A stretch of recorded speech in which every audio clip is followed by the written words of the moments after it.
Թուրքերը հասկացել են մի բան, ընդամենը 1 տարի պետք է փայփայել Փաշինյանին, որ նա ընտրվի, դրանից հետո թե ինչ կլինի, արդեն մենք ակնհայտ կտեսնենք։ Ես կարող եմ ասել ինչա լինելու, պահանջները շարունակվելու են, մենք դա տեսնում ենք։ Դուք հիշում եք, որ երբ որ Թուրքիան 90-ականներին փակեց Հայաստանի հետ սահմանը, պայման դրեց, ասեց Ղարաբաղի հարցը մինչև չլուծվի, ես այդ սահմանը չեմ բացելու։ Դե ըստ իրենց Ղարաբաղի հարցը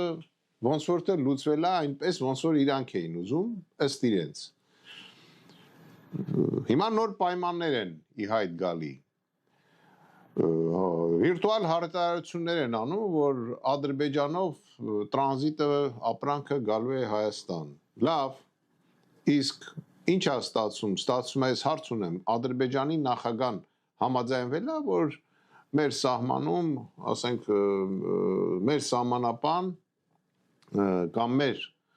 մաքսային աշխատողը պետք է ստուգի այդ բեռները, որը որ ասենք ու այդ ղեկին կարա լինի ադրբեջանցի։ Ինձ համար հետաքրքիր է։ Կամ Թուրքիան համաձայն է դրան։